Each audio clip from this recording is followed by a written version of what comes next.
which is done for the first time during this pandemic. I'm here to share with you 3 areas of concern. One is about those who want to go into the business world, and also we have some slides which also talks about the latest budget and the benefits that the Sar Sangat can obtain from it.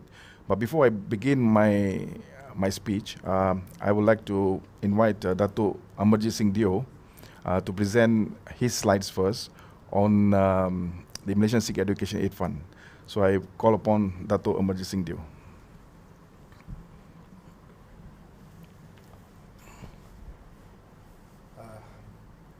Waheguru Ji Ka Khalsa, Waheguru Ji Ki Fateh. Very good afternoon and a warm welcome to all the young boys and girls who are tuned into this.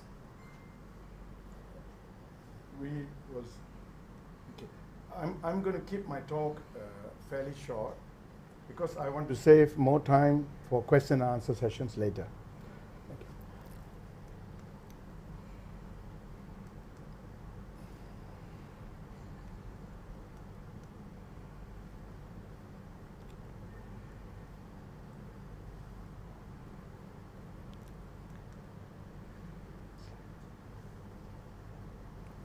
Sorry, I'm waiting for the slides to come on.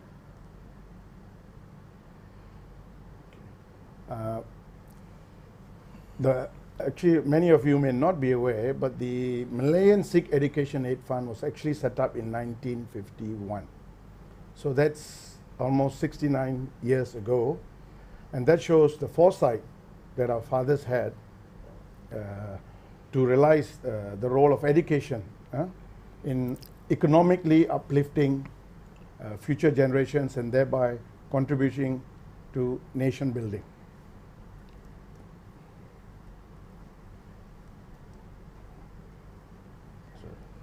Sorry.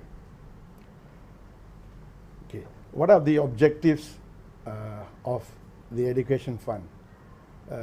Basically, it's to raise and collect funds, buy subscriptions, donations, and all other means desirable. So what this means is actually, this is a community fund. It's funded totally by donations given by Sikhs, non-Sikhs.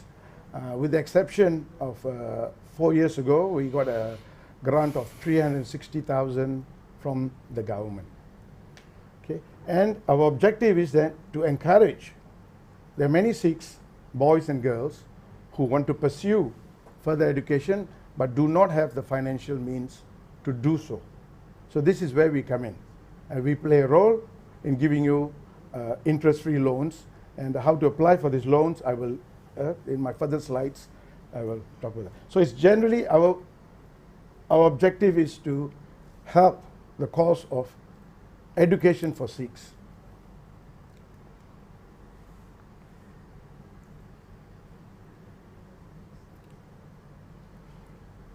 Now, among the major issues that we are facing is that a lot of people, or young people, or their parents are not aware of the existence of this fund. Lately, we've gone onto social media, and I think we are managing to hit and connect to more younger people. So this today also, actually one of our main role is to create awareness so that you are aware that there is this Punjabi body that will help you out should you wish to pursue your higher education, and we can give you interest-free loans to enable you to achieve your dreams. Now, requirements to apply for the loan are very basic. You have to be a Malaysian citizen, number 1, and number 2, you have to be a Sikh. Okay? And as a rule, the funds are normally paid to you over semesters and after you have provided results for the previous semester. So the requirements are very simple, very basic. And I can tell you, as the current president, our motto is try to say no to not to say no to anyone. So generally people who apply, meet the criteria, will get some assistance from us. How to apply for the loan? It's very, very simple. You go to our website and you just download the form. The forms, of course, it's like applying, I suppose, for a scholarship or for a bank loan. You'll have details, your family details, your educational background, what degree you want to do, what is the cost. So it's just a pre-prescribed form. The only other requirement is that you will need 2 guarantors. You need 2 guarantors, and you will actually sign a proper loan agreement and a guarantors agreement. So it's pretty easy. Okay, this slide is on how to make donations. Of course, we have a bank account. If you go to our website, we have an account in Malaysian banking. Those who want to donate to help other needy Sikhs, you may do so. That's basically the end of my slide. I really want to encourage those that we have not managed you to ask relevant questions. Other people with questions coming on?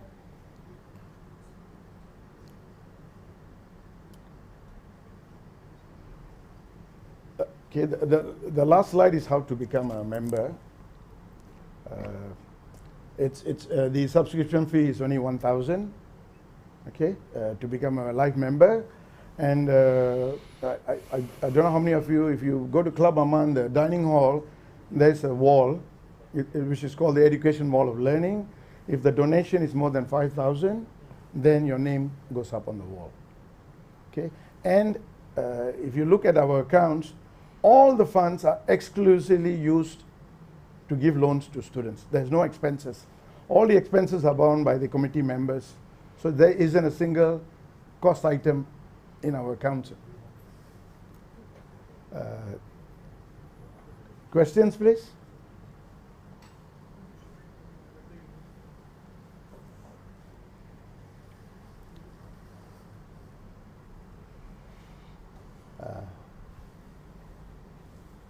Do you have any questions? Can we reach them? I mean, you can't see them. Huh? Where? Oh, okay. Oh, okay. We can't see. Oh, I thought you could actually see them. Okay. Okay. If there's any questions, even later on, please feel free. Thank you very much. And I think I want to thank Naujawan Sabha and the Sikh inside. And I think a big thanks to the backroom boys. I don't know if you all are aware, a lot of work has gone to set up this e-Samelan. A lot of work. And I think we've got about 20 youth here who've been sleeping here for the last 2 weeks. Well done. What is the website? The website is www.mseaf.com. In fact, you just Google Malaysian Sikh Education Aid Fund and you will get.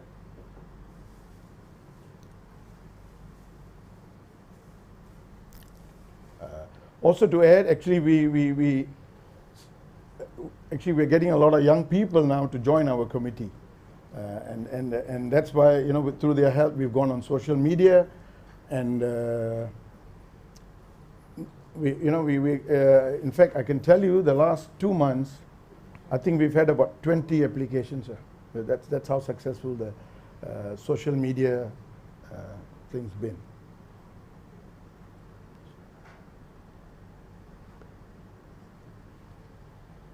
Okay, the membership list is not online. It's not online. But you do not have to be a member to apply for the loan. You don't have to be a member. Okay, I think I've just, the process, process is we generally conduct an interview. After you filled up the form, we will call you for an interview.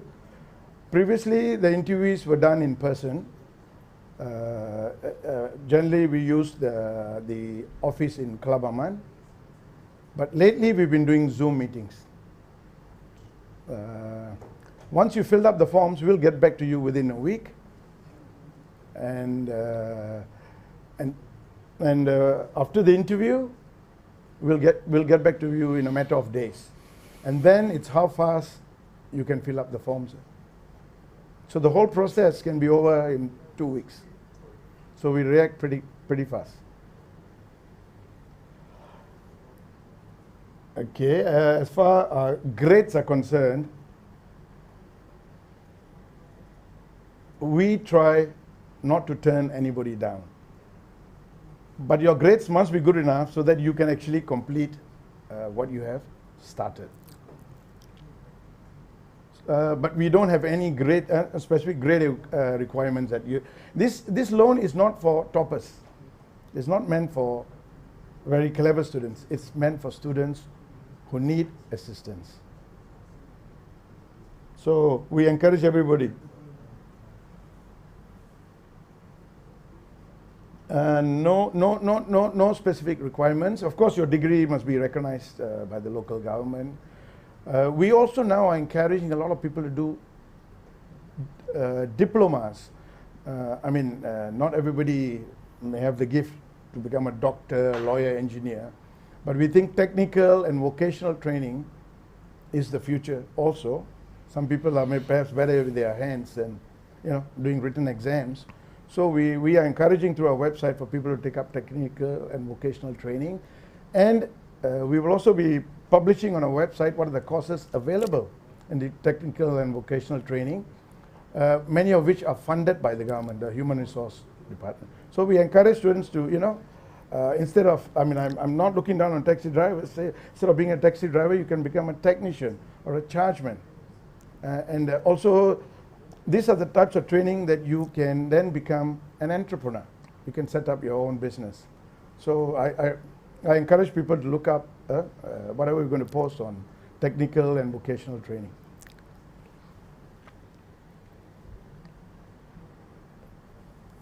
Well, I'm glad to see that the questions are coming on now. This is what I was hoping for. Thank you for responding. Okay, terms of repayment. Okay, once again, here we are also very flexible. Once you've completed your degree, we will give you some months' time to get a job. Before we give you the loan now, we will agree what is going to be the monthly repayment. As the minimum is 300 ringgit a month. And some are paying 500 ringgit. So it depends on the situation. We are a friendly fund. We want to encourage our children to study, and also when they pay back, we are flexible. But you have to pay it back. That's why we have a proper loan agreement and 2 guarantors. Because if you don't pay back, then other people will miss out. And so, okay, there somebody said, do I pay back upon completion of the course? It is upon completion of the course. And we also give you a few months to get a job.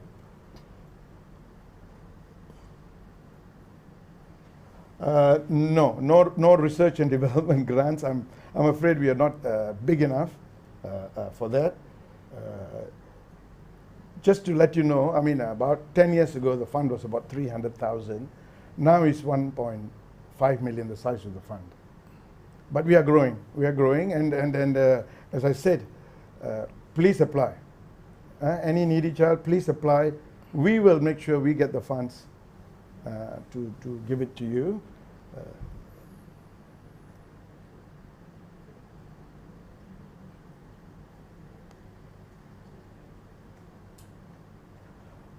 Somebody's asked, what's the interest rate? It's interest free. It's interest free. It's a community fund. It is meant to give real assistance.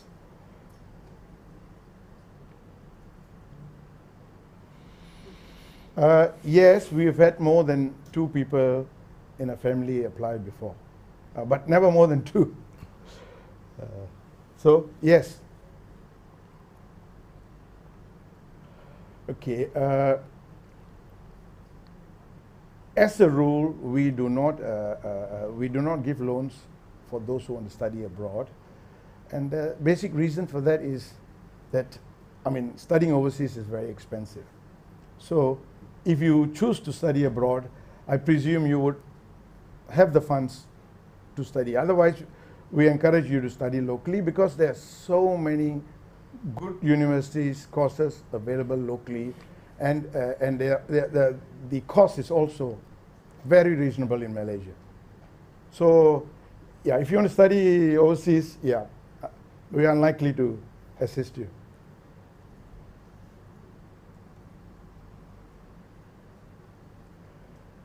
Okay, do we advise parents on the vocational training? Maybe in the near future, maybe we will, you know, this is something new, because the government is also pushing for vocational training, and they're giving a lot of funds. So, yeah, it's important to get the parents involved, because a lot of people look down at this technical and vocational training. And often the attitude is the parents' attitude. Okay, but believe you me, this is the future. Manufacturing, you know, everywhere you need technical people. Germany is built, German industry is not built on engineers. It's their technicians. They have South Korea, they have the world's best technicians.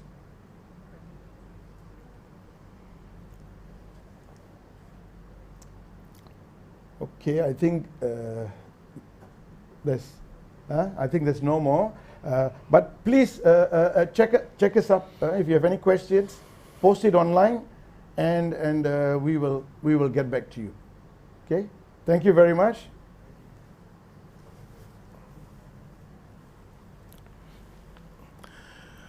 Thank you, Dato' Amarjit Singh Deo. I think it was a very, very informative session. Like Dato' Amarjit Deo just mentioned, Malaysian Sikh Education Fund was raised purely to assist Punjabis, Sikhs in Malaysia to benefit from the shortcoming of funds that they probably have. Now, going back to my slide, basically, I've been a tax practitioner for about 32 years. And in the process of doing tax, I've realized that the industry is basically controlled or run by professionals are deemed to be running it, but it's more run by business people. Now, the definition of business, what do we talk about business? Business is basically any form of vocation or a job which is converted into running an organization. All right, be it big or be it small is immaterial. In fact, once you run a business, you realize that time is at your disposal, and you can also do various kind of opportunities that comes along. So it is not limited to what you are doing. And therefore, that's why Malaysian Sikh Professional was incorporated in 2013. The main fundamental purpose of this is it's a trust. It's not an organization. We don't take memberships. There's no membership here. It's purely a trust. We have 7 trustees from professionals and business background.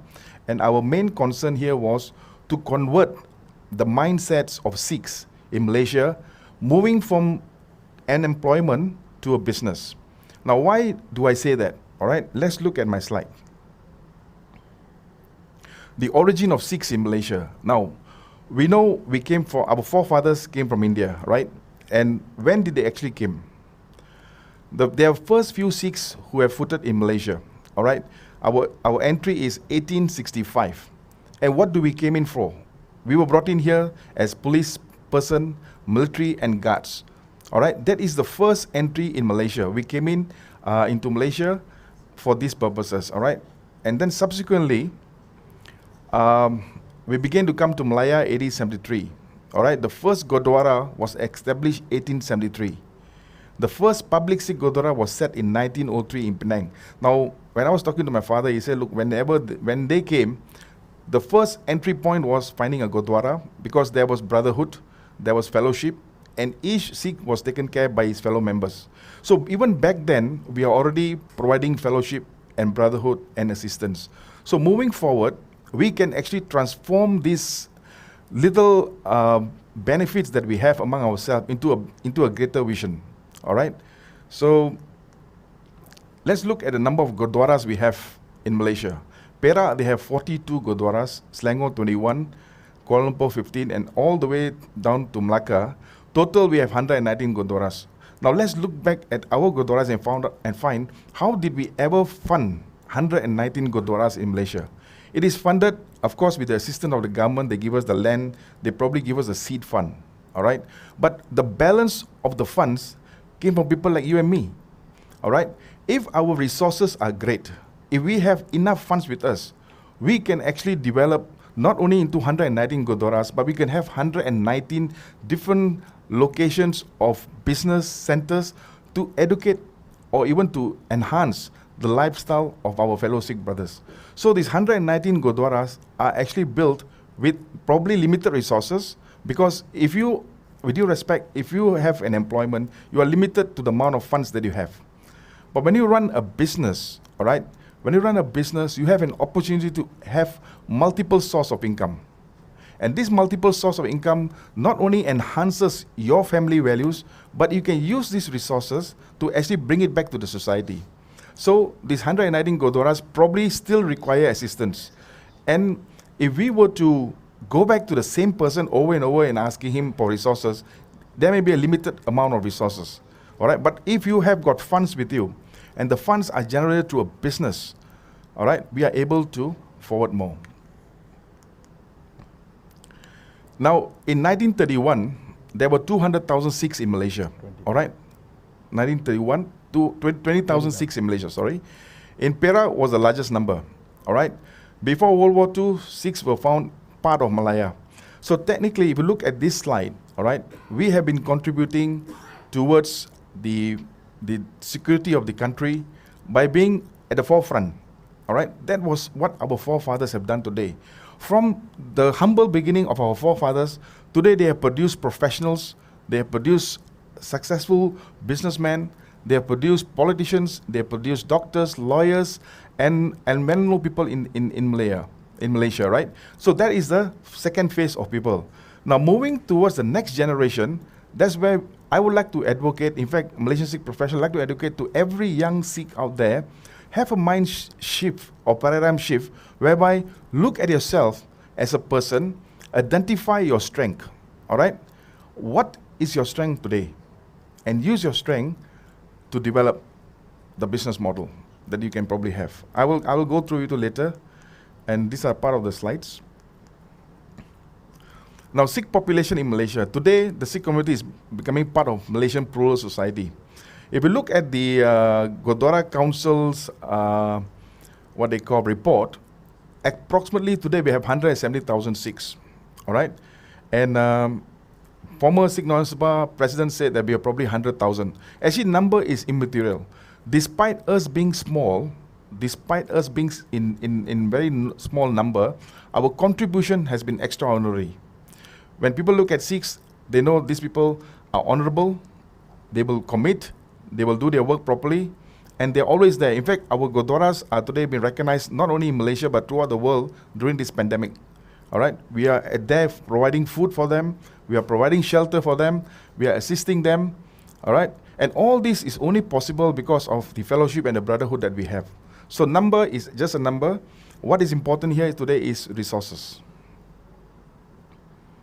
Now in Malaysia, again, this is a statistics given, we have 100,000 Sikhs, all right? You take this 100,000 Sikhs, you divide into different segments. We have children, or toddlers, children, we have teenagers, we have the youth, then we have the older segment of our Sikh, all right? So the biggest segment today that we have is the middle age group, all right? The middle age group, like what Dato' Dio just mentioned about Sikh Education Fund, it's actually very, very important to educate yourself not only in professional but also in technical services. Because if you are good with your hand, if you can repair a car, all right, set up a workshop, and you'll be surprised, the amount of money you will make is extraordinary. Because I've been doing tax for 30 years, and I've seen small businesses actually having better profits than bigger organizations, all right?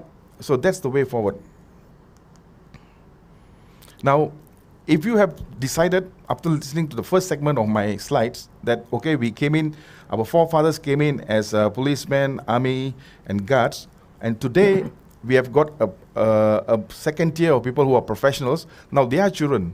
Well, I'm not saying that don't be a professional, please. By all means, if you have the ability, you want to be a doctor, please go ahead and be a doctor. You want to be a lawyer, you want to be an accountant, engineer, please proceed. But do not limit yourself only to be a professional. Use your professional, use your skills, work for probably 5-6 years, all right, and then set up your own profession. So then we have one segment of people who are professional businessmen. All right, these professional businessmen then, like I said, will again add value to the community.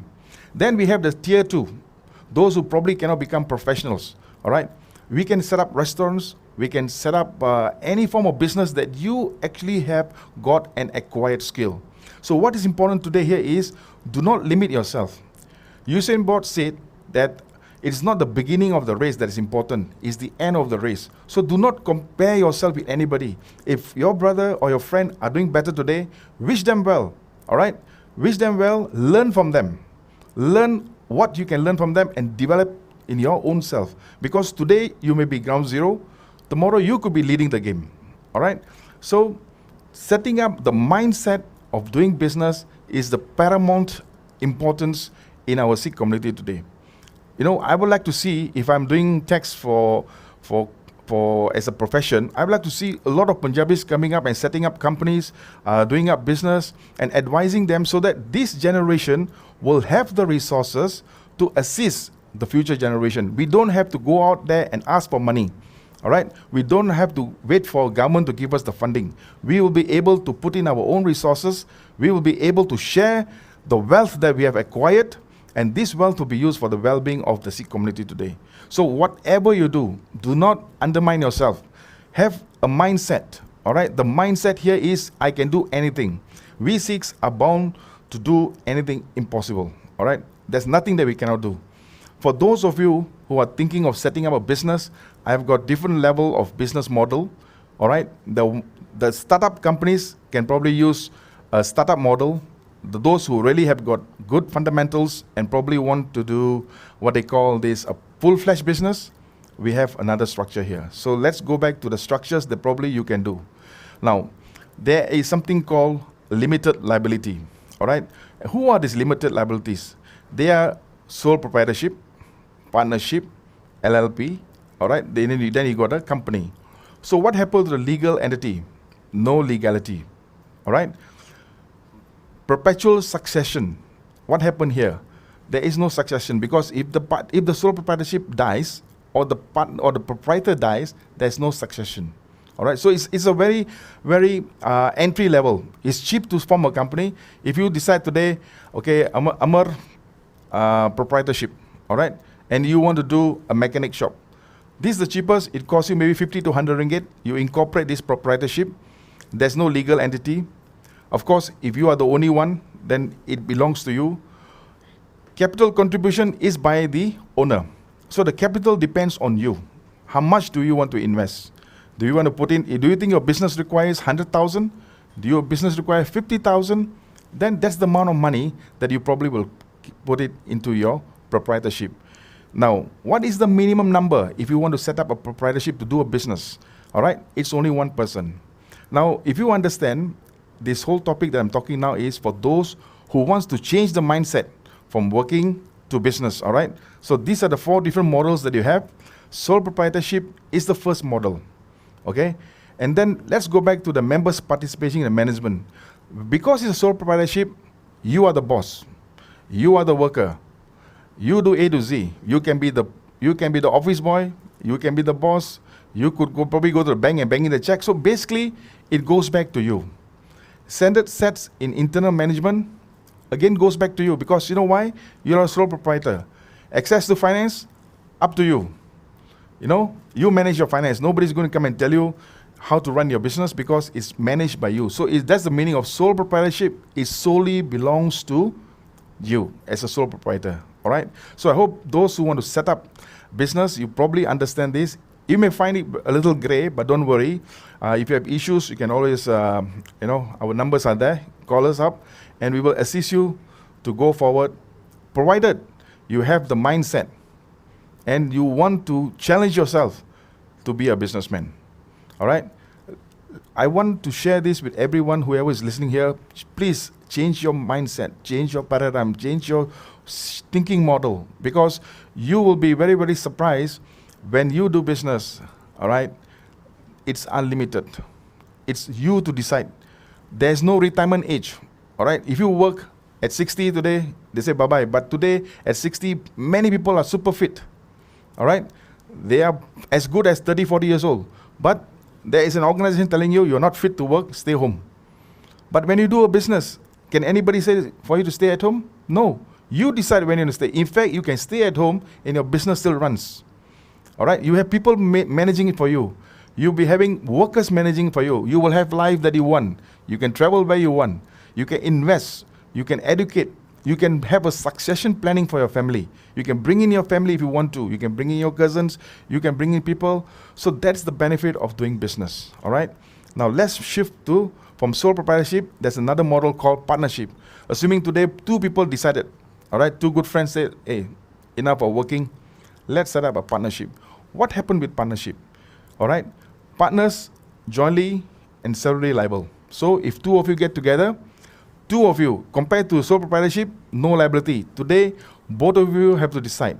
Is that legal entity? No legal entity. You know why? It's not a corporation. It is a partnership.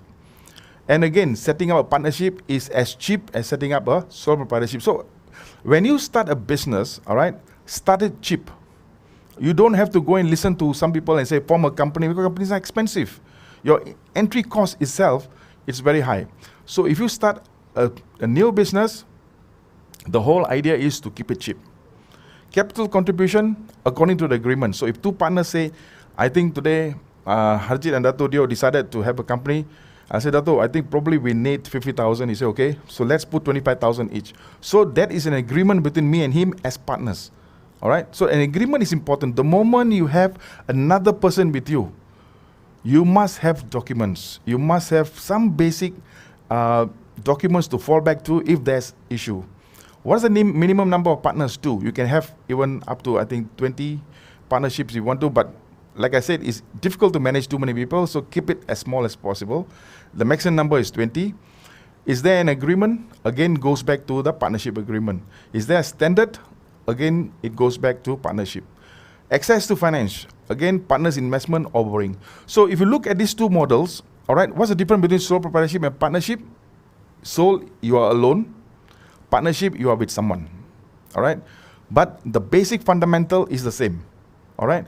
And then later I will tell you about the tax implication of sole proprietorship and partnership. Now the latest one that was out a couple of years ago, Singapore has developed this long time ago, is called limited liability practice. All right? LLP. It's not very well accepted in Malaysia yet. Not many people are doing it. I would not encourage for those who are starting a business to go into LLP. LLP is for those who probably have a company and then they want to go and venture into limited liability practice. The standards are about the same if you look at the companies in LLP. But I'm more interested in those who are looking at setting up a new business. Now that is very important. If you want to set up a business, like I said again, keep it simple, keep it cheap. Sole proprietorship or partnership is the best. Now let's go back to the last one. It's called company. Now, we always hear company, Sinem Berhad, okay, ABC Sinem Berhad. It's nice to have, it looks good, but let me tell you, it comes with a cost. If you are doing a business for the first time, you need to spend about 8 to 10,000 a year just to manage a basic company. So my question here is, why must you spend so much money just to do a startup? Unless you have got good capital, you got good business model, you think that, okay, I think I need a company because my business requires me to have a company. All right. So limited liability, yes, it goes back to the Companies Act. What is the Companies Act? All right. It gives you the rules and regulation of setting up companies, and you must follow and abide the rules and regulation of a limited company. Legality, yes. Under the Companies Act, the company and the directors are 2 separate entities by law. All right. So they can sue the company and they can sue you also as a director. All right. Then they go back to your paid up capital. What's your paid up capital of your company? If your company's paid up capital is 100,000, they'll say, okay, this company has got 100,000 value that I can sue. And then they go back to the directors and look at the directors. What's the benefit I get if I sue the director? Is he rich? Okay, he's rich. I sue both of them. So this is where the actual, what they call the pengah starts, But It's good because it separates between the directors and the companies. Mind you, under sole proprietorship, they sue you until your last penny. So you must be very careful when you are setting up a business. Identify, is my business full of risks? If my business has got no much risk, maybe sole proprietorship is good. But if my business requires me to interact with people and I have to defend myself as far as contractual agreements are concerned, then company is a better shield, because as far as the law is concerned, they are separate entity. Before they can come to you, they must go to the company first. But under sole proprietorship and partnership, they go to you direct. You know why? Because you are the main person. There is no will of incorporation under company, under sole proprietorship and partnership, but under company they have it. Again, go back to now there's an amendment. Even one person can become a company director. Last time were 2 people. Maximum number of members, 50. Here, the difference between these 2 scenarios, the board of directors. Here we have a board of directors. So the board of directors runs the company. If you have come to this level, that means you are looking at different perspective of doing business. The standards are provided by the Companies Act. Access to finance can be shareholders or even market. So it's similar. The directors who are shareholders will fund, or you will get funds from overseas or from other investments, or you can even go to the bank. So these are the 4 different scenarios that we have today that one can consider if going into business. Like I said, if you are already in a company level, it's good. Keep it up. But those of you who are young, 20, 21, the most important thing, see, when I started my business, I was actually an accidental business person. No, I didn't want to do business, but I was put into it. And your young age, the 20 till 30, you have the drive. And if you got a good product with you, you work hard for 10 years. 30 onwards, you can see the benefit of the 10 years that you have spent. All right. And 30 onwards, you will already have the experience. By failing in doing business, you probably would be cheated by the people that you have done business. You will know who to do business with, who not to do business with. All this experience will get it at your young age. But try not to do this mistake at the 30 and 40 of your age, because then it's difficult to do recovery, So sometimes it's good to enter at a young age, learn, fail, and then move up to the level where by 40 nowadays, in fact now the new game is, the way I'm looking at it, if you look at multinationals and also what they call accounting firms and legal firms, partners become at the age of 30. Age of 30 plus, they become partners. Barack Obama became president at 46. At 46, he was running America, all right? So nothing is impossible. At 20, if you go in, upon finishing your basic education, and you have got a skill, and most importantly, don't be shy. Don't compare. The biggest problem we have is, my friend is driving a big car, I'm driving a small car. No, you can reach there. Comparison will bring you down, all right? Do not compare. Just tell yourself, this is my baby, I'll make it happen, and have your dreams. Have your vision that you want to do it. And you can acquire. Not only by business, if you're a good employee in a big organization, probably you become a CEO of a company, it's good. You are a different level of a person. But being business has got its own advantages and disadvantages. If you manage yourself well, if you get any of this model in front of you here, obviously then you will be able to do something better. Now let's go back to the next slide. It's talking about continuity, all right? What happens when you have a sole proprietorship? What happened to the business? The business will cease upon the death of the person. So, like I said, sole proprietor is you yourself. What happened to the partnership?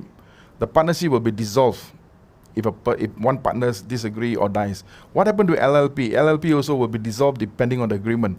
But will the company be dissolved? Very unlikely. It depends. If you got 3 directors, 1 director passes, 2 people can still manage the company, or you can bring in new shareholders inside. All right. So the company, like I said, is a separate entity by law. It has got its succession. It can move despite one person not being around. All right. And then what is the return from a company? Dividend. LLP will be share of profits. Partnership is profit, and sole proprietorship is profit. Now, if you are doctors, consultancy fees, and all, these are some of the kind of expenses that you can take it in. The sum of expenses that you probably can charge out. So what I'm trying to say here is, these are the kind of things that you will benefit if you have different level of companies. The only person who can answer which model to follow is you yourself. You have to tell which category do you fit in. Are you in the sole proprietorship category? Are you in the partnership category? Will you want to consider LLP, or do you want to straight go and form a company? All right. Of course, companies is good. You got a card carrying a director's name, but it's only good if it's making money. If it's not making money, I would rather start small, develop the business, whatever business you're doing, finally then move into a company. You can still transfer your business, you can transfer your equity, you can have the same probably name, and moving on to setting up a company. And then, of course, the income tax structure. Because I'm doing tax, so I would like to share with you a little bit.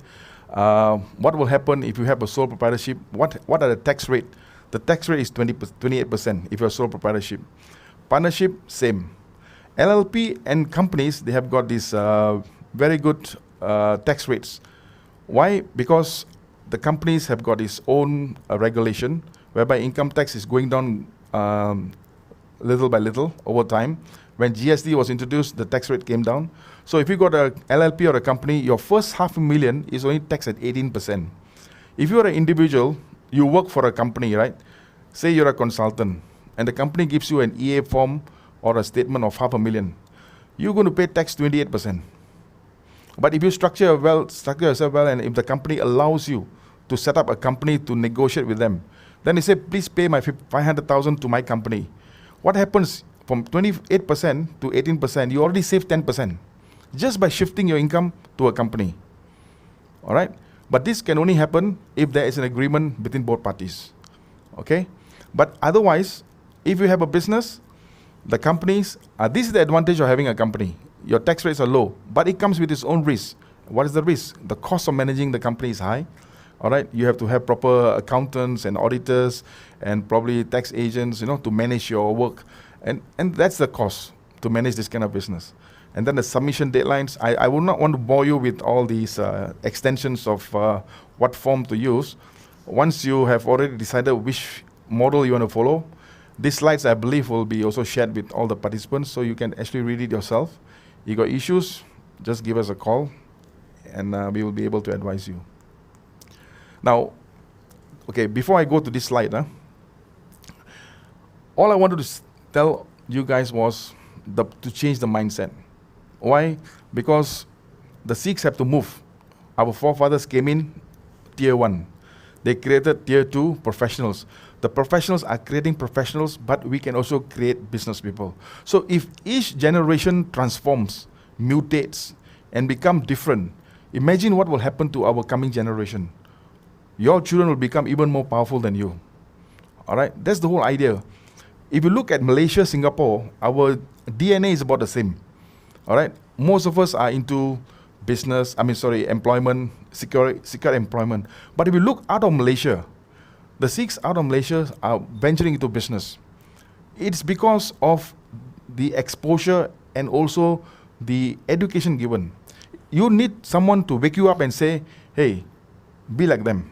If you go back to Thailand, you look at the Sikhs in Thailand, they're all business people, I met one guy, and when he said, what's your position? At that time, the person was saying, I'm an accountant. He said, you work for someone? You mean to say you're working for someone? You got a boss? We said, yeah. He said, look, I don't have an employer. I am the employer. So these are the kind of mindset that we have to create. Yes, education is very important. You must have education. Basic education about reading, writing, understanding is essential. It's very, very important, because even if you go into business, if you don't have education, you will be spinned by your partners, by your clients, So entry level is important. I would advocate, in fact, Dato Dio and our professor, Dr. Rajesh, will share later. We will definitely advocate all of you to have your basic education. It's very, very important. A basic degree will be good. It's okay, you can be an accountant, but probably you're doing sales. All right? Why are you doing sales? Because accountancy has taught you that, look, I understand the basic fundamental of finance, but I'm using this understanding and cultivating it into a business, and I'm going to sell a product. But when you carry your card, all right, you will be Harjit. You put your accountancy behind your name. When the person who does business with you will say, oh, this guy is actually a professional, but he's venturing into a business. Why is he venturing into a business? Because he wants to be different. So education doesn't mean that it stops there, Use your education. All you need is basic entry requirement to excel in life. Education is just a passport. It does not assure you success.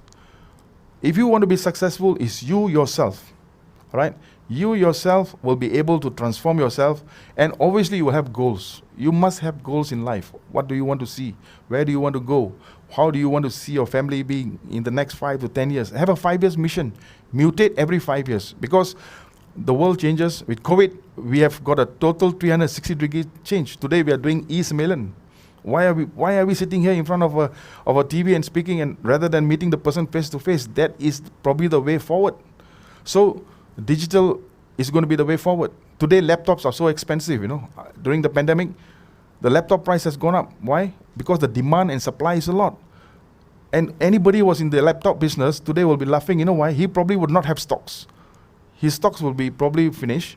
He will be probably looking for other people. And then is purchasing power, Supply less, demand more is expensive. All right. So in the nutshell, the whole idea of this session was to change the mindset. Move yourself from an employee to a business. If you're a successful employee, good, well and done. But always have what they call a backup. What happened when you reach 60? All right. And suddenly you wake up one morning, you say, tomorrow I got no job. But you have never planned yourself, and you don't even know what's going to happen the next 10, 20 years of your life, because you are probably fit and fine, all right? You can't be playing golf every day or going out with your friends. You get bored. So the idea here is have a plan. Move with the plan. Now, my last slide is just to share with you what the budget 2021 is all about for business and to students. I think I would like to share this. Maybe it will add value. You will know probably there's some things that you can probably benefit from this budget. Now the total budget by the government was 322.5 billion. All right, it's the largest budget ever. And look at where the budget is going to go. 235.6 billion is operational expenses. 69 billion is development expenses. 17 billion is for COVID, and 2 billion is for contingency. All right. Now, what will we benefit? Now, look at this Bantuan Prihatin Rakyat. I think all of us will benefit from here. Those who fall into the category. So any one of you are in this category, this is coming. It's going to be paid in January. If your household income is 2,500 per month and below, you have one child, you get 1,200 cash assistance. If you have 2 children, you get 1,008. Okay, household income 2,500 to 4,000, you get 800. If you got more than 2 children, you get 1,002. So this is a benefit that's already made available in the budget, which most of you, those of you who are in the category that would like to apply, you would have already applied, because I know the system is packed. A lot of people are going there. And the payouts is in next month, in January. All right, so these are one of the benefits that we probably will have to take into consideration if you want to take this benefit. The next slide. Now, targeted loan repayment assistance, of course, the government has given moratorium, but there's, for those of you who are doing business, there's micro enterprise with loan up to 150,000. All right. So if you are going to start a business, in 2021 budget, there's already an allocation. Okay. Moratorium is if you are in the business, I believe most of you, if you're in the business, you probably would have already known the option 1. All right. And the option 2 is to reduce your monthly repayment by 50% for 6 months. So if you're in the business, COVID has come forward and disturbed your business, this is a benefit. If you are in a micro enterprise, you want to go and apply for loan, they can give you up to 150,000. And that's available in your 2021 budget. Next slide, please. Financial aid for entrepreneurs. Okay. Now, government has provided 20 million specifically for scheme Bantuan Usahawan Masyarakat India. All right. So there's 20 million provision here, and another 5 million for entrepreneur development of other minority community. Now, if you are thinking of going to business or you are already in the business, there is this provision here made available by the government, and I think we should go and tap it because there's 20 million here. Go to the website of SPUMI and see for yourself how would you qualify for such an aid. Next. Enhance access to financial aid, alternate financing. You see, now, if you are IT guy, you are into cloud funding, right? There is also an exemption given up to 50% of the investment amount, limited to 50,000. So if you want to go into business, you set up a company, all right? There is also this provision whereby the government is also offering an income tax exemption of 50% if the investment amount is limited to 50,000. So if the investor puts 50,000, you will get the benefit. And the government is also allocating 30 million through matching grants. So if those of you who are into this fintech, cloud funding, please tap these resources. They are made available. See, what is important here is we must know what is there in the market. You must have access. Go down, download, and see which benefit assists you, Now, SOCSO has come out with a very good offer. If you are in underemployment, and if you get retrenched, you get 6 months, what they call 80% of the salary will be paid gradually, and then it will be reduced. So for 2021, the job search allowance will be extended for 3 months.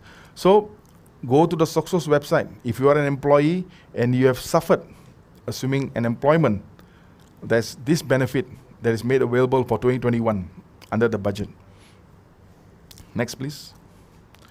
Income tax exemption. Now, if assuming for COVID reasons, all right, your employer say, I want you to, probably not have an employment anymore, I'm going to give you a compensation.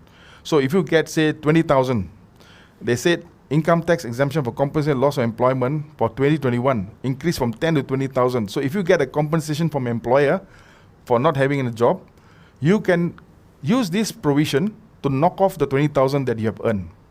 So what happened here is, if the company gives you 20,000, when you file your returns, use this provision to knock it off. It is exempted. So you don't pay tax on it. This is also some of the benefits that has come about, because all these are coming about because of COVID. All right, different countries are coming up with different plan. Malaysia has come up with this. So if you look at it objectively, if you look at the budget objectively, there's something for every one of us. All we have to do is just go back, look at it, identify it, and see which one is applicable to you. Income tax relief for businesses. Okay, now if you are a fresh graduate, okay, and you don't have a job, you actually can go to companies and apply for apprenticeship program, whereby the government is providing an incentive for 1,000 for 3 months.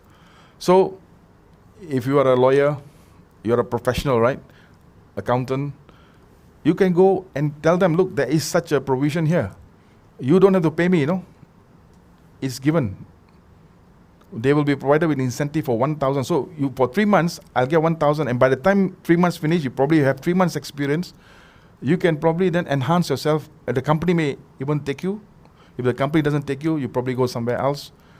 And you may have a better salary or better employment. And then for employers, this is a further tax, employers can also claim a grant up to 4,000 for training program. So in this case, if you are running a company, all right, there is a 4,000 grant which an employer can take in training the apprentice. So there are two ways to look at it. One, if you're an employee, you're looking for a job, there is this provision whereby 1,000 per month will be provided for.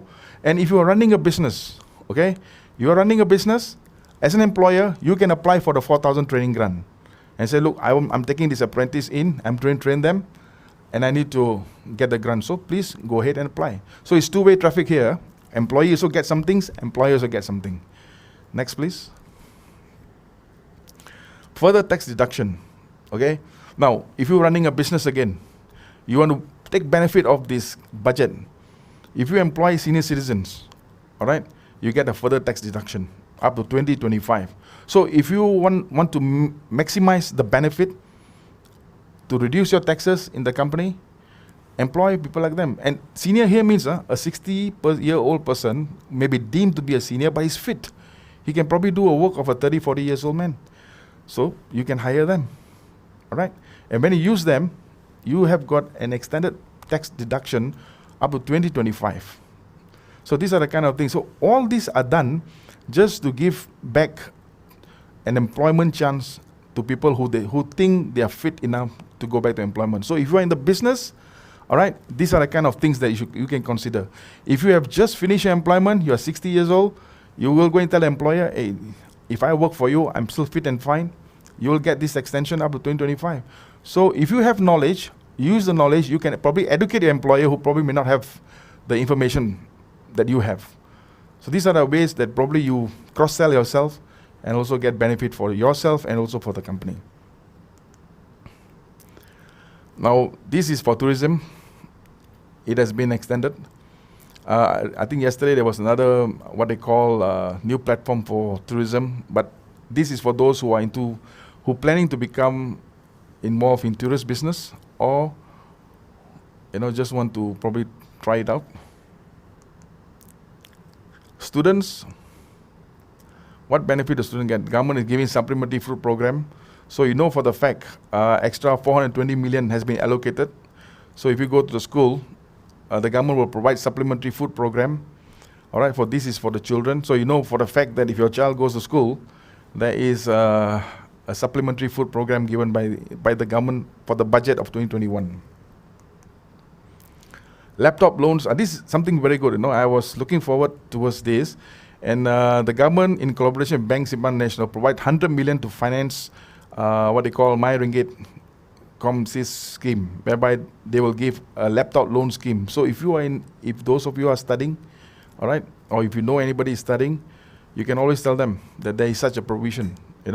For those who cannot afford, please go and tap into these resources and get it for your children or for your cousins or whoever that you think falls into the supply chain. Advise them that there is such a provision available, all right, and tap it and use it, because it's our money, taxpayers' money. The government is giving back to people, so we should tap it and we should use it for ourselves. TVET training, this is what Dato' Dio just mentioned through Malaysian Sikh Education Aid Fund. We are encouraging people to go into TVET training. This is where actually, like what Dato' said, it not necessarily mean if you cannot use your mind or your ability to earn, you can probably also use your hand, your skills. All right. So this to encourage participation. This program has been there for a long time. All right. And allowance to the participant has been increased from 625 to 1,000 per month. So if a company were to engage people like them, these are the benefits they get. And the initiative has allocated 60 million and is beneficial to 10,000 trainees. So if those of you who are just coming out from a degree or from a diploma, you're looking for a job, be mindful that there is such a provision available. Okay? There's 60 million allocated. So try to tap into these resources. Monthly travel pass is again given to unlimited with people with disabilities. Monococcal, what they call injection is given. Financial assistance for children, childcare, vouchers for professional course. This is very good. If you want to upskill, reskill yourself, there's 150 million with Ministry of Education. All right, and they're offering the vouchers. Short-term employment is one of them. This voucher that we're talking about, they are going to give something like what they call. They expect 50,000 graduates to benefit from this program, professional course. You see, so you got 3,000 ringgit worth of vouchers. So please capitalize, use it for your benefit. Short-term employment program, GLCs are also going to provide 15,000 job opportunities. If you look at it, priorities for technical and finance field. All right. So graduates, if you are into this, you are in this program, please go and look at it because there's 15,000 jobs available. On the other hand, 35,000 job opportunities will be offered to public sectors. So 15 to 35, I think we Punjabis, it'll be good if we can tap into this. All this information is actually already available. All you have to do is just go back to the respective data and download it and see if it makes sense to you, and it will be able to help you. E-wallet, again, this is very good. 18 to 20, you get 50 ringgit credited to your e-wallet. there's 175 million worth of initiative, which again the government is giving it to you. So in the nutshell, the third part of my slides is purely just sharing with you what is available in the budget, which I think there are a lot of benefits that both if you are into the employment, you will benefit it. If you are into the business, you also will benefit it. All right. But the gist of this whole session, I'm only interested in one thing, that is changing the mindset. Change the mindset, be an entrepreneur, all right, and try to do things that will benefit not only yourself, but your family and also our community moving forward. Thank you. And I think after this, our Professor Dr. Rajesh will be presenting his slides.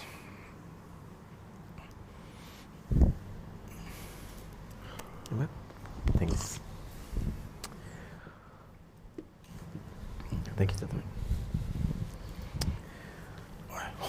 Okay, am I in frame? Good. All right. Okay, can we have the first slide up, please? All right.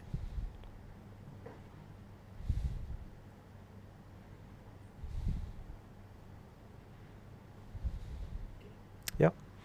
Okay, great. Satchikal, everybody. Wajiki Khalsa, Wajiki Fateh. It's probably a very different environment for me. Just by way of introduction, I'm going to talk to you today about some of the motivational aspects for being an entrepreneur. By way of introduction, I've known Datuk for some time. He actually was very instrumental in helping me complete my journey into being an entrepreneur. And I'll talk to you a little bit about that, what that means from one person's perspective. Can I have the next slide, please? Okay, great. So that's me. I've got a few different roles. I'm going to talk to you today about motivation. And I'm going to talk to you today about this idea of trying to understand yourself a little bit, both for parents as well as for the young people listening to this program. And I want you to have a sense of what is your motivation when you talk about employment versus when you talk about entrepreneurship. So I deal with lots of young people as a professor. I talk to first year, second year, third year, fourth year medical students. I supervise master students, PhD students. So I've got that interaction of what are people looking for. Then I'm also an orthopedic surgeon, so I do operations. I'm also a consultant to Sunway Medical Center where I do different types of operations. So I do lots of different things. And one of the key things that I find when I do meet people is that everybody has a slightly different motivation. Now, what Dato has done and what the Malaysian Sikh professional sort of business group has done is to give us a new avenue or venue to think about things which actually didn't exist in any structured way when I was starting out. So when I was starting out, it was sort of really not clear what being a business person means. So, in Malaysia, when you think, sort of you go to a mama shop, you're sitting with your friends and somebody says, oh, he's in business. The first thing you think is, oh, a nice car, probably money, and probably quite nice life. So those are the things that people think about. But what I really want you to understand is that business and small and medium enterprises are the backbone of finance in this country. The majority of our economy runs on small and medium enterprises. Micros become small, small become medium. You don't become big, that's okay, but you can become independent. Next slide, please. So I'm only going to talk to you about two things today, very simple, very straightforward, and we're welcome to take questions. The question is, why be an entrepreneur? So let's take the definition. What is an entrepreneur? An entrepreneur is a person who sets up a business or businesses, you don't have to do just either, taking on the financial risks in the hope of profit. So how is that different to an employee? So for those of you who are in employment, you ask yourself, am I taking on a financial risk? And if your answer is no, that answer is actually wrong. You're taking on a financial risk. By taking on employment, you're taking on a financial risk that your employer may not pay you. So you are taking a financial risk. Then why do you get up in the morning and why do you go to work? Well, you get up in the morning and you go to work in the hope of making a profit. So here's the question. why do you take on somebody's risk? And why do you give them the benefit of your work? Why not just take it for yourself? Because you're scared it may not work? Well, there's no assurance that his business is going to succeed. You think you're not good enough? Well, okay, if you think you're not good enough, you can stay in employment. But chances are, if you don't think you're good enough, your employer will probably not think very highly of you as well. So, not likely to get very far.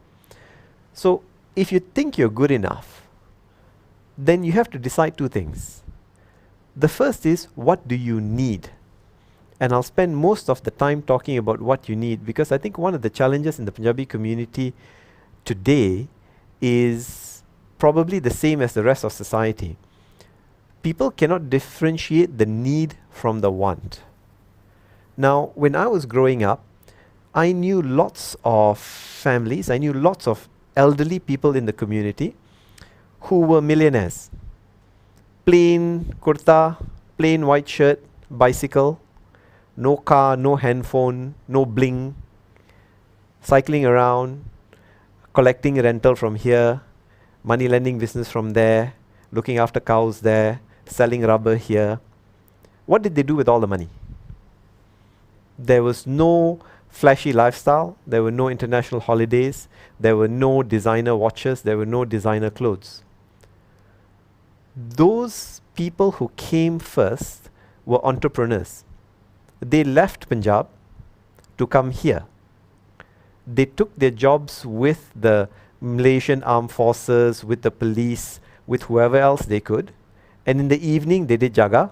Then they did money lending. Then they bought land. Then they got cows. And then they built houses. That's the profile of property. That's the profile of the Malaysian Sikh property in this country. There's a very interesting paper which I read when I was at university about the wealth of property and the Chettiar community. So you talk about communities, we should compare communities. So the Sikh community has its own profile, the Chettiar community had its own profile. And looked at property transfers from non-Chettiars to Chettiars during times of financial crisis. And of course, what happens? So the Chettiars have this thing that you go to them and you pajak your land and you borrow money. What they didn't do was they didn't do the same thing with the Sikh community, because the same thing happened there. So what I want you to understand is that the needs of my grandfather, who came to then Malaya, were for stability, security, a better life, and to educate his children. And he had skills. He had his farming skills that he came up with. He had his education skills that he had, and he found a way to apply them. So we go on to the next slide. Let's talk about needs. Before you decide whether you're suitable to be an entrepreneur or not, you need to decide, what do you need? Now, if you look at that triangle there are 1, 2, 3, 4, 5 levels. Below the green level, your motivation will decrease as your need is met. At the blue level, your motivation increases as your needs are met. That's called self-actualization. And for me personally, I think that that's the greatest benefit in having a business. So I'll digress a little bit and give you a simple sort of relevant example for me. Previous slide, please. Thanks. It's important to understand the hierarchy of needs. It's an old concept, it's just a psychological concept. But it's being used by many organizations around the world, and we want to talk about the human condition. So why do we make an effort? Why do we get up in the morning? Why do we get dressed? Why do we go to work? Why do we go into employment? What drives and motivates us? It's that need for self-actualization at the top of the pyramid. Now, next slide, thanks. The physiological needs are basic requirements, air, food, drink, shelter, safety. Now, one of the things I sort of realized when I was looking at this talk is, why do so many Punjabis from Malaysia migrate to Australia and Canada? It's Canada, but if you're Punjabi, it has to be Canada, and Western countries. what do they offer? They basically offer safety. They offer a social security system and freedom for fear. I've worked and lived in Australia for 15 years. It's not the best place in the world. It's not the worst place in the world. It's just another place. The thing that most people go there believing is that if I come here, I have security, order, rule of law, stability and freedom from fear. Which, if you think about it, is quite a powerful motivator, because I see people, let's not even think from Malaysia going to the West, even from India when they leave. So people from the villages will sell their land, sell their tractors, collect all the money to send a useless son to Canada. What are they hoping that he'll find in Canada? What they're hoping is that he'll have this concept of stability. So that means you don't have riots, you don't have people burning down your properties, you don't have people grabbing your land. That's what drives people. So this idea of human needs is important to understand what drives us, both as individuals as well as a community. Now, love and belongingness is actually a very powerful need, and I think that's one of the strong characteristics of the Sangat in Malaysia, or just the Sangat generally in the Sikh concept. The fact that we have a belonging, and that belonging is to a larger collective, and we understand that we have a responsibility to each other as well as to ourselves. Next slide, thanks.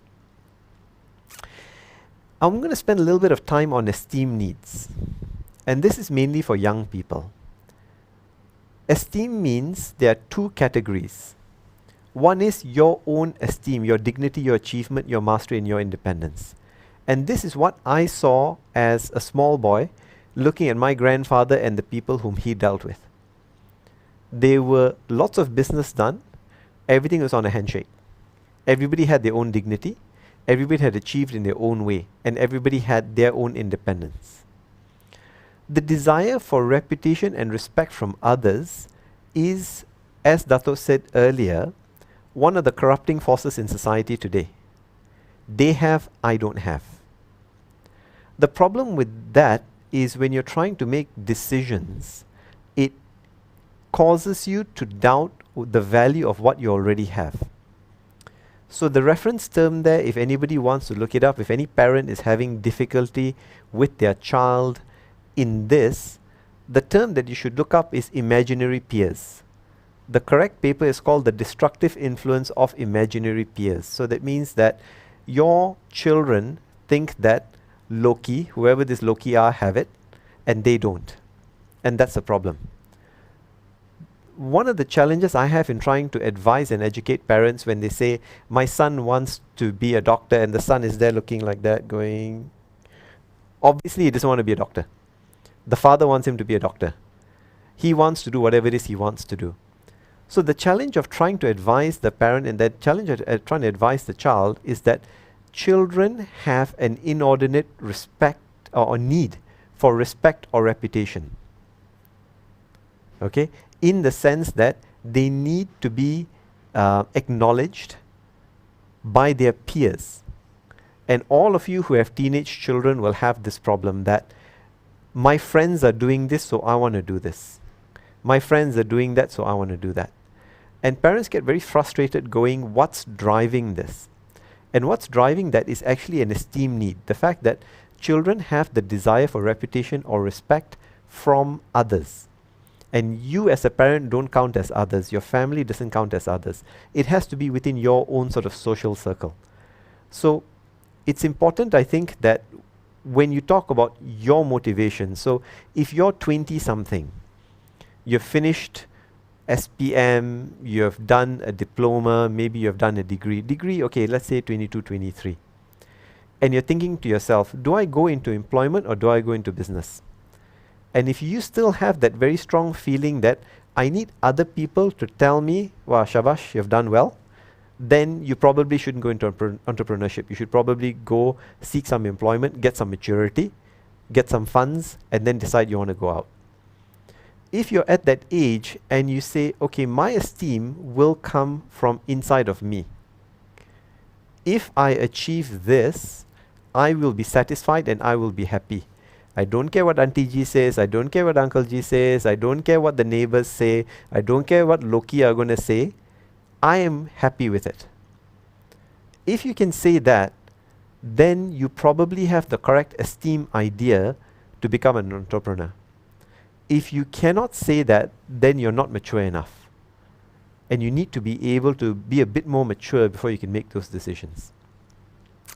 Now, the last apex of the triangle is self-actualization needs. Now, self-actualization is something that is a little bit nebulous. I think it's very difficult for very young people to recognize it, and the definition of young gets a little bit different the older I get. I'm sure a lot of people can relate to that.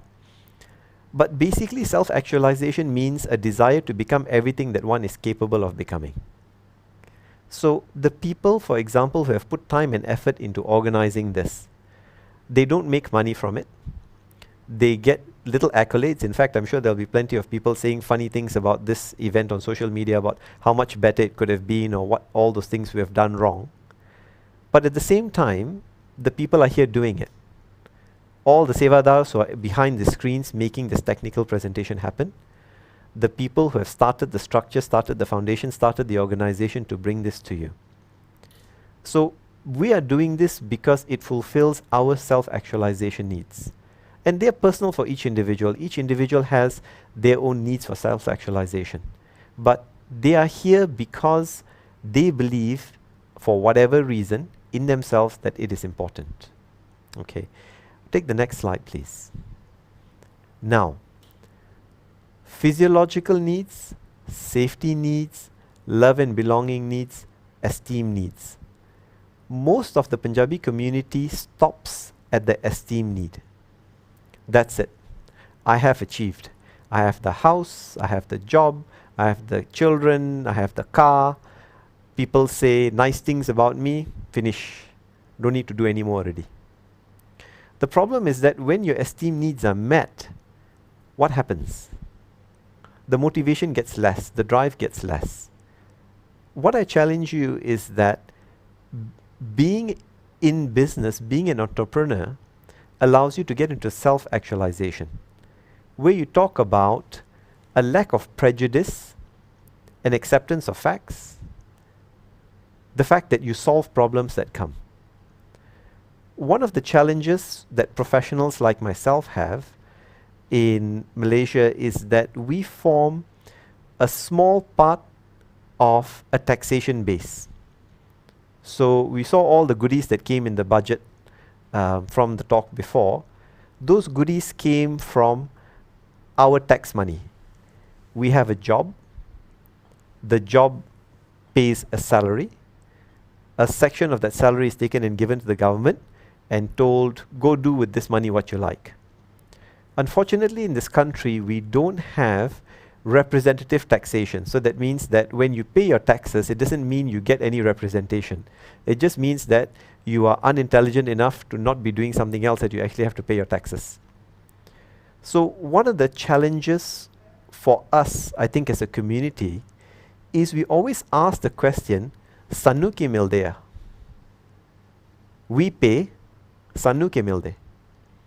So that's why I think that if you're asking yourself this question, if you're earning enough to have to ask yourself this question, then you have to ask yourself, can I do better?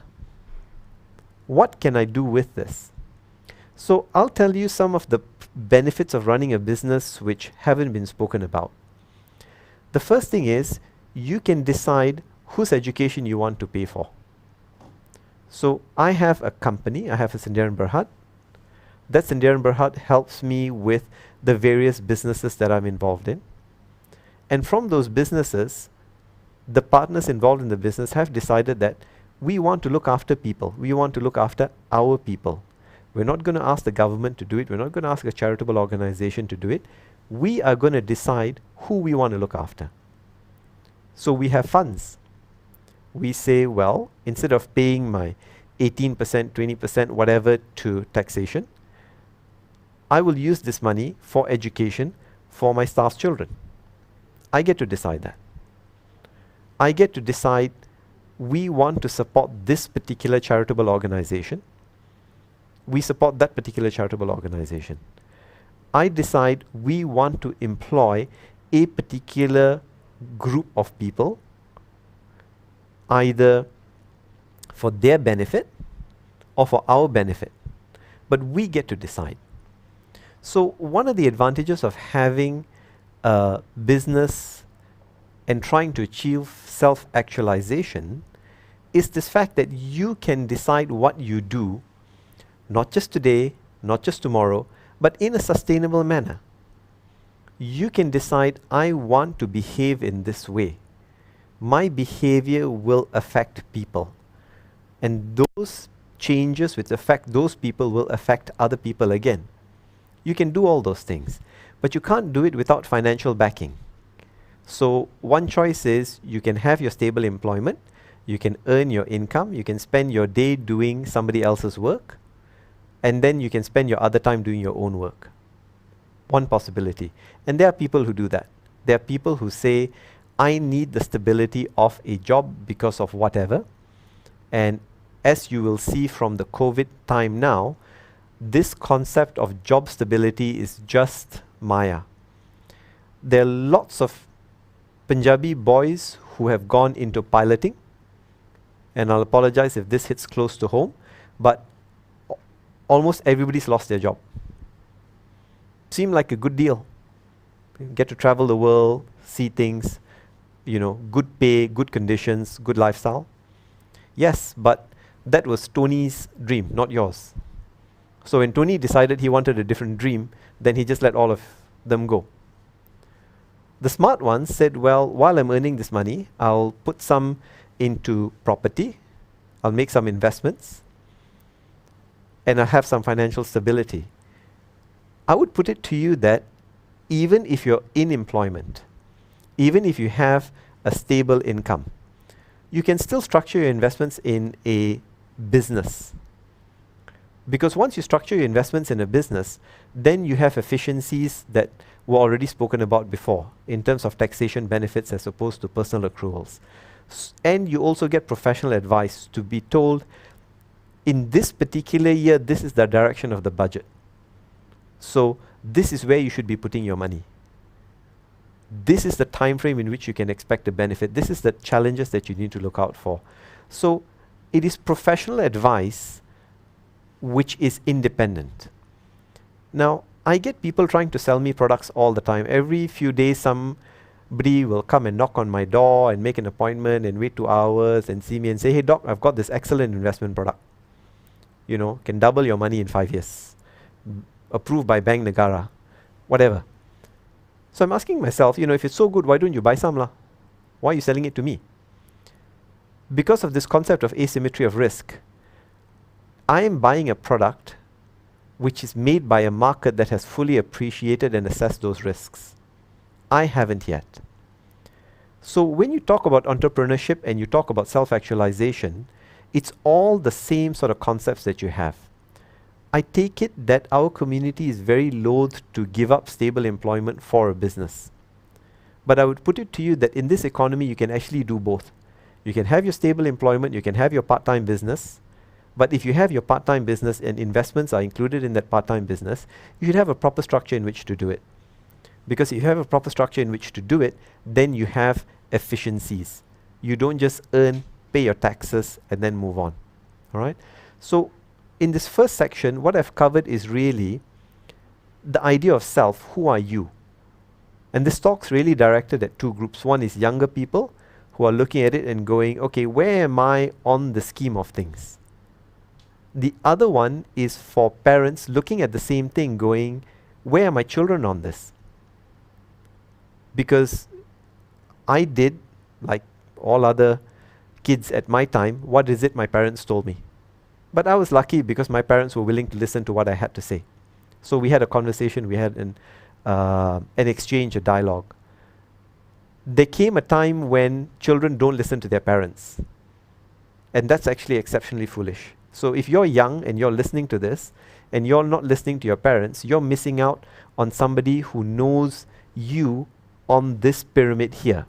You may not know where you are on this pyramid, but your parents know where you are on this pyramid. So this pyramid is a useful tool for discussion in a family to go, where am I? For young people who have come out of college, come out of university, said to themselves, okay, I've heard what's been said about being an entrepreneur. I think the question is really, you have to ask yourself, do I want to be independent or do I want to be dependent? If I want to be independent, then you go on to the next slide. Next slide. Your ability to do something.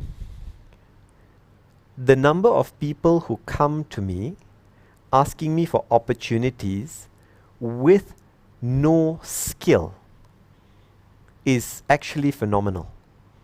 And I think this is where One Malaysia has succeeded.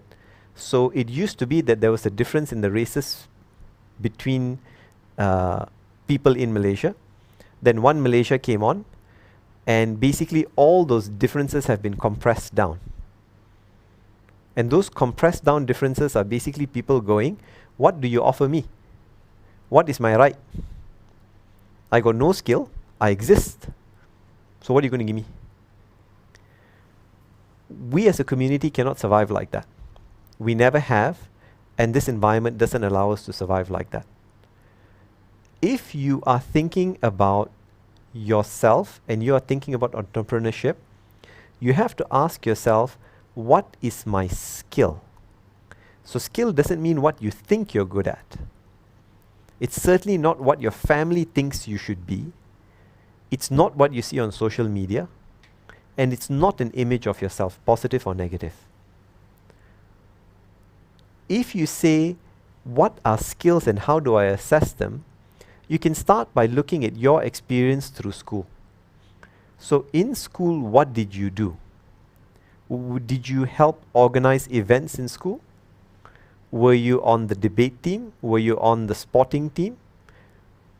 Were you a club member? What things did you do independently by yourself? Or did you just go to school, study and come back because mommy and daddy told you to go to school, study and come back? Go to tuition, get your A and then come back. If that's all you did, then you really have to ask yourself, what are my skills? If you finish school and you say, well, I really can't identify my skill, and then you go on to education, and this, I think, for our community is non-negotiable. You cannot exit without a basic qualification. High school, SPM not enough, STPM not enough. It is at least even diploma also negotiable, or technical training. So there are two equally, and I say this, equally weighted parts. If you have a technical skill, you go to a technical school and you say, I am a very good mechanic. I am very good with aircons. I am very good with machine parts.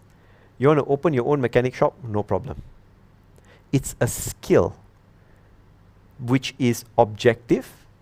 So skills are objective. That means that we agree what the specific thing is. So your specific skill may be, I'm a very good cook. People like what I cook all the time.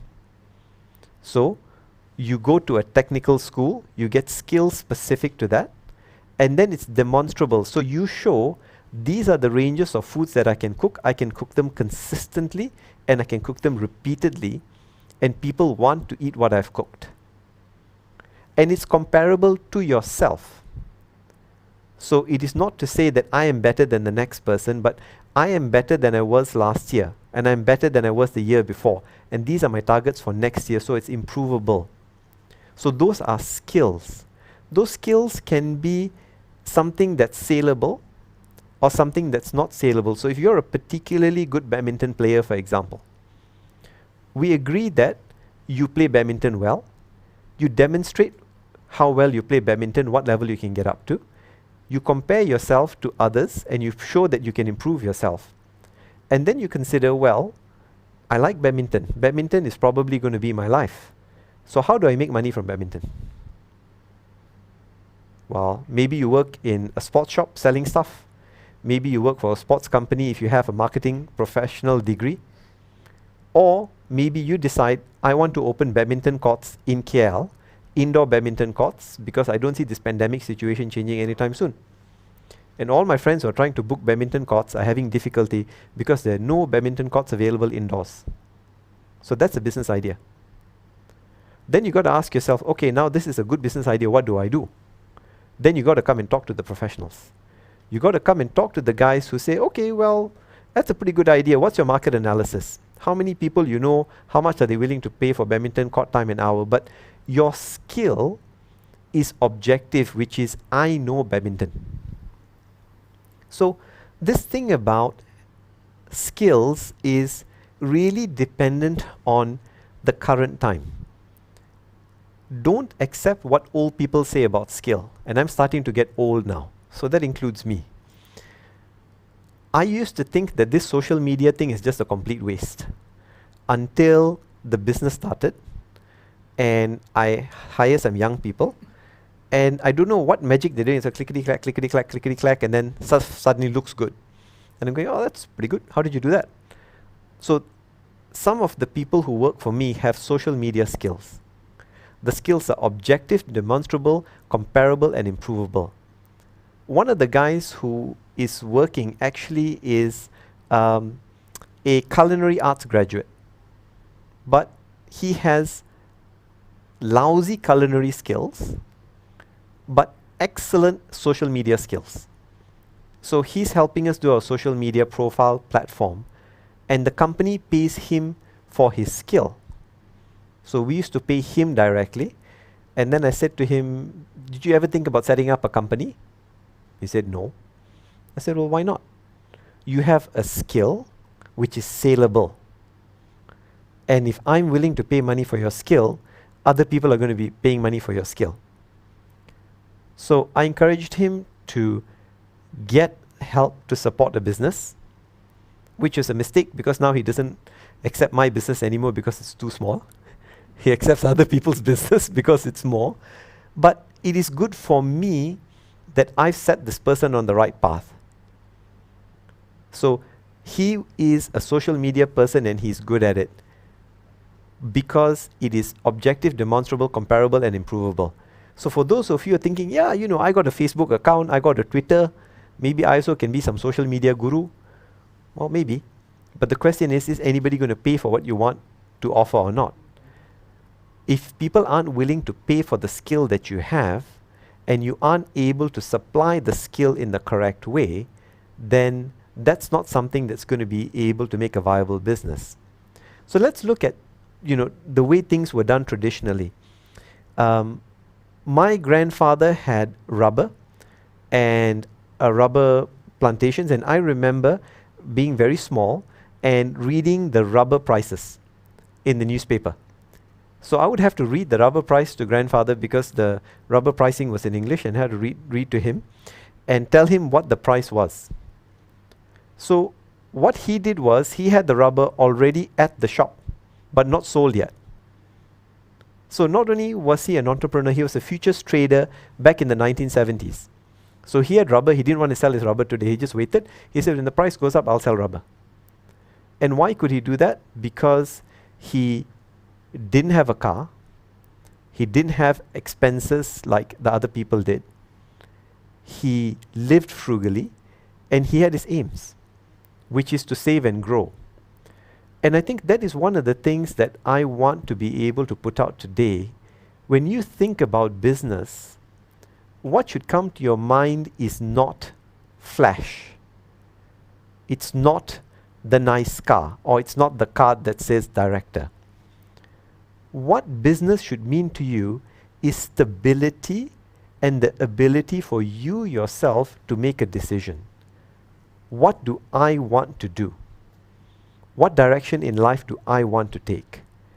And if you can have the idea of what makes you self-actualized, what is the thing which is important for you that gives you satisfaction? If you say, I want to retire, get my pension, and then spend all my time in Gurdwara doing seva, that's okay. If that is what you want. Or if you say, I want to make my own life decisions, I don't want people spending my money without asking me. I want to be able to change and direct my community, then I think business is something that you should definitely consider. So again, I must say it is a difficult journey without proper help. And this is the correct platform for you to get the proper help to plan your journey. And your journey may not work. You may think, I have this brilliant idea. You come and talk it through with professionals who have no vested interest. They're not trying to sell you anything. They're trying to give you proper advice. And if they say that's a rubbish idea, all your numbers are wrong, all your assumptions are incorrect, this is unlikely to work, go back to the drawing board, then go back to the drawing board. If they say, okay, maybe can, these are the normal questions we would ask. Are you able to answer these questions? These are the pitfalls and traps you have to look out for. Then that's something that you can do as well. Okay, next slide, thanks. Okay, so that basically concludes the talk in terms of two things. One is motivation. What motivates you? Who are you? And for you to understand your needs, where are you on that hierarchy of needs? And the other one is for you to be able to understand this concept of skill. Because your skills and your needs will basically decide whether you're suitable for entrepreneurship or not. If you are, then by all means come and talk to the professionals. If you think you're not ready, that's okay, think about it. There'll be another Semelan next year. Come speak to us again. Okay. Are there any questions? Are we taking questions? I think let's open up for questions for even the previous one. Okay. I see there's one question for you. Hi, Prof. May I know what business you are in? Where is that? Okay, so interesting question. So I'm in healthcare. So I have, I'm an orthopedic surgeon, so obviously in the orthopedic business. The idea behind business though is it's not just about seeing a patient and charging them money for it. It's the whole healthcare industry and the whole healthcare ecosystem. So somebody has said to me now that there's a new factory that's being set up that's selling gloves, and that the profit margin per glove is 10 cents a box. Minimum order is 1 million boxes. Do I want to order or not? So I'm thinking to myself, no. It's not who I am, it's not what I do. So my segment of business is really to look at difficult technical problems, solving those difficult technical problems, as well as trying to introduce new technologies into the country with regards to solving difficult technical problems. How do you find a need in the market? Very good question. That is market knowledge. You have to have enough time in the industry to know what people need. And you know, Grab is a classic one. Airbnb, Uber, all these unicorns are common needs. Everybody needs to go from point A to point B. Everybody hated taxis. Taxi Sapu was there. So suddenly somebody thought, hey, why don't I formalize this whole taxi Sapu thing and make some money from it? How do we get in touch with you? The moderators of the forum probably will be able to answer that. But let me sort of answer this market need question. A lot of people will know the Chinese school somewhere here in Sentul that has all the wedding halls. What's that called? Somebody help me here. Galaxy? Star Galaxy? What? Yeah. Galaxy Hall. Okay. I've attended 4 weddings in Galaxy Hall. Galaxy Hall is a Chinese school. So what's a Chinese school doing hosting Punjabi weddings? It's fulfilling a market need. They go, we need avenue space in KL. We have the land, we have the buildings, we have the infrastructure. The events are in the evening, school finishes. We have huge parking spaces. So the market need doesn't have to be a sit-down analysis with pen and paper. It really comes from life experience. You know, so this badminton story came from a badminton kaki who said, you know, I'm going to kill somebody. I haven't been able to play in 3 months. That's a real market need. Next question. How to move from the mindset of stable income via salary which pays the bills to jumping into a business which is uncertain? Okay. Balwinder, the answer to your question is, what is the definition of a stable income? A stable income means that you have enough money to know you can meet your expenses. That is what a stable income is. So then you have to look at your income part and your expense part. In business, this idea of the business income being unstable, I disagree with. It just means you didn't plan correctly. So business doesn't mean instability. Business just means planning correctly and putting funds aside for whatever. So I think that the reason why you have this concept is because to do business, you need to be emotionally detached. You have to be able to look at the numbers and say the numbers agree, the numbers don't agree. And sometimes as the person driving the business, that's very difficult. That's why having professionals is very important. And for me, when I started initially, I'm happy to say that I was very naive, but Dato Hajit was very clear to me and said, if you want to make a decision based on your feelings, you can make a decision based on your feelings. If you want to make a decision based on fact, these are the facts. You make your decisions. You know, a little bit painful, but as a surgeon, I cut things out of people all the time, and I say, if I don't cut it out, it's going to kill you. Cutting it out is going to be painful. You want me to cut it out, you want me to leave it in? Most people choose to cut it out. Next question. Can I, Go ahead. just add to what Dr. Rajesh has said?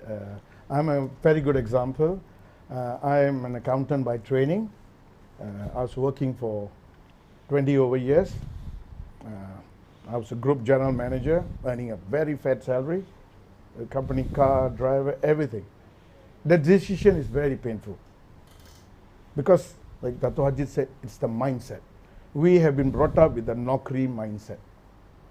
But rest assured, I made the decision 22 years ago, and I've never regretted it.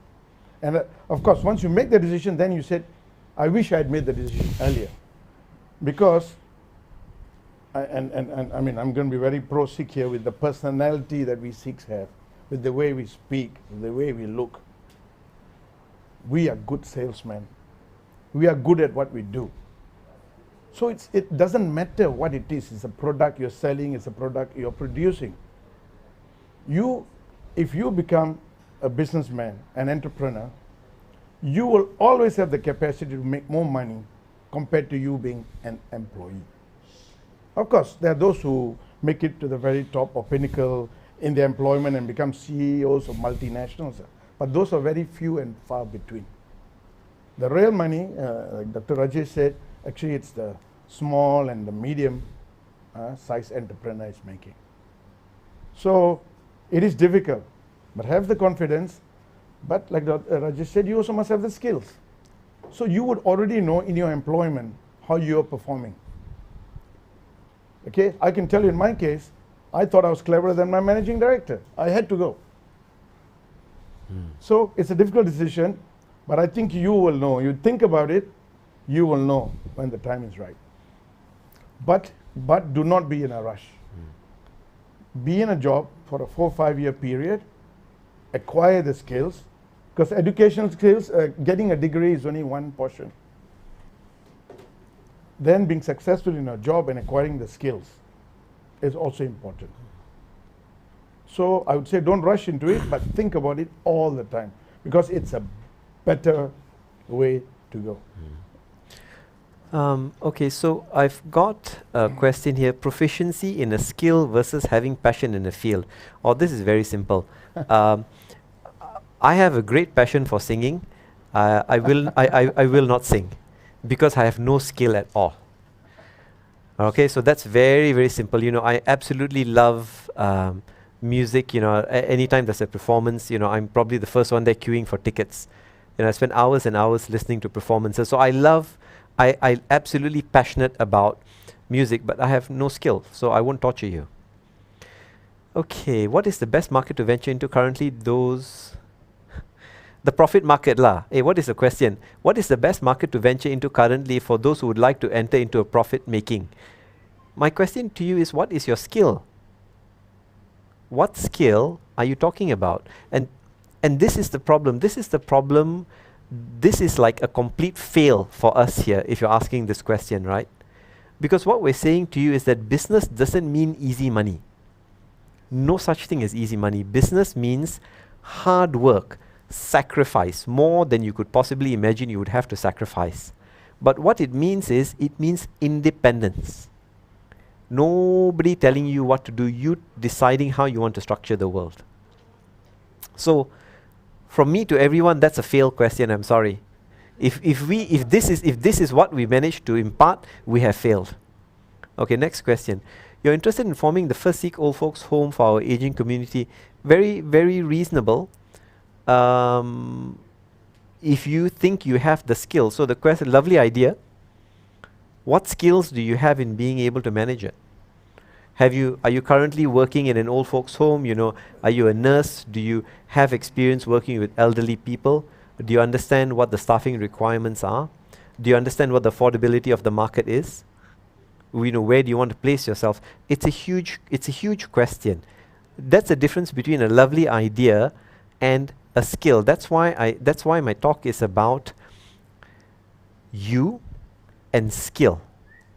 And until you and skill don't match, you don't have something to run on. Correct me if I'm wrong? Yep. You need a skill. What is your saleable skill? I think there was an earlier slide. Somebody had asked, is there a Sikh fund for entrepreneurs? Actually, that's a brilliant idea. I mean, I don't know, you watched Shark Tank? Okay? Some of us in the community have been talking for some time about setting up a fund, maybe 10 businessmen, and then get ideas from young businessmen who want to start a business, and then for us to invest. It hasn't materialized yet, so maybe in the new year, we'll keep you all notified. Okay. I think also this session, overall, we're talking macro. I mean, some of the questions now are getting very micro, which are maybe we'll have more opportunities like that in the future. Maybe the feedback could go to Sikh Naujawan Sabha. Where they may go ahead and ask more questions, and then we could have a targeted another session. In the future, and then you could have a group of speakers, from businessmen. I mean, we're all professionals, but we are businessmen as well. So you could, a bigger group, and let's do this again, because I think feedback has been great today. Okay. But keep the questions coming. We still got another 10 minutes.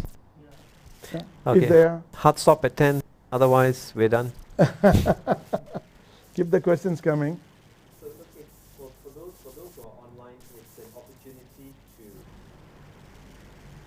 Okay, so for those who are online, it's an opportunity to access a platform of people who otherwise you may not be able to have access to. So for those who are online who want to ask questions, you're more than welcome.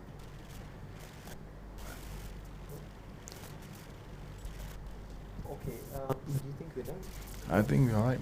Okay. So look, I would like to thank, on behalf of the speakers, if I may, the organizing committee. I think that you guys behind the scenes are obviously stars of the show. We Thumbs up to all of you. We are very impressed. Okay. And these for those of you who can't see, there's a dozen computers and miles of wiring and boxes and cables and things like that. So this is entrepreneurial skill. Yes. Right? So if somebody asks this group of people, what's your skill? They can say, well, I've hosted a webinar or whatever these things are called for this many people. I know how to do it. So if you say, well, what's my scalable skill there? Maybe your scalable skill is studio time. I've got the parts, I've got the infrastructure. Now with COVID, there's a need for this studio space in a cost-effective manner. Maybe that's what I'll do. So that's a skill. These people have demonstrated a skill. Yes. And that skill is saleable. Okay, so I think these guys behind the scenes are the living example of the talk we're giving today. I was just sharing with them that I've done some media interviews. In fact, their setting is much better.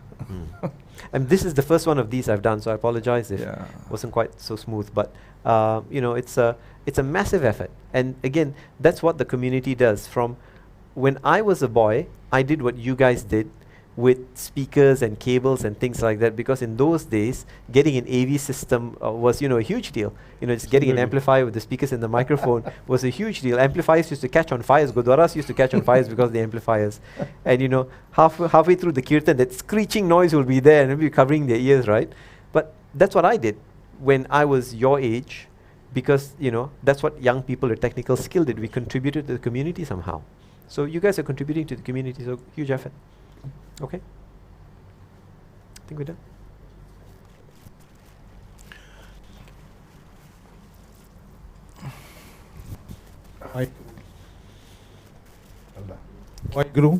Waheguru. Thank you. Sincere thanks to all the panelists sharing their impressive knowledge shared by this expert in their fields. This is a real life critical experience shared. It's very valuable. Please embark them to continuously improving our daily lives. I forgive for the short time and all that. We have a lot of questions. Just for the panelists, we have nearly 500 people watching this live on Facebook, YouTube, and of course Zoom. Firstly, I'd like to thank Dato Harjit has shared his various knowledge on how to venture into entrepreneurship. Thanks, Professor Rajesh, on the self-motivation and money management talk for our Sewadar. Lastly, thank you, Dato Harjit, on how to access Dato Amarjit, on how to access the education loan for our youths. Thank you again, panelists. I would like to call upon our Jathedar of Sikh Naujawan Sabha just to our panel. Before that, I just end. Dear Sewadar and Satsangat, please do join us tomorrow again at the same time for another segment of Sewadar's talk by Professor Shajit Singh Gill and Associate Dr. Dalivar Kaur. And the topic will be on how to empower Sikhs, youths, and anger management. See you tomorrow at 2 to 4 p.m. Thank you. Here we call upon our Jathedar Sikh Naujawan Sabha, a token of appreciation to Professor Dato Rajesh. Bole Sri Akal.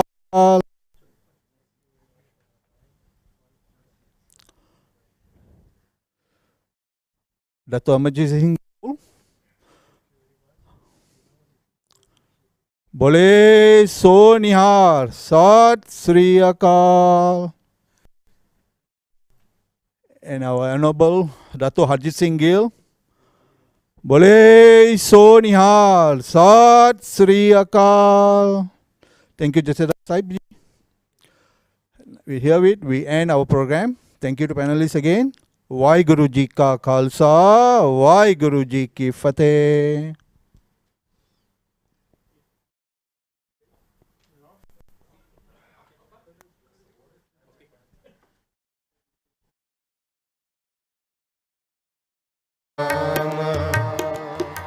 जप मन सतनाम इच्छा पूरक SERB सुख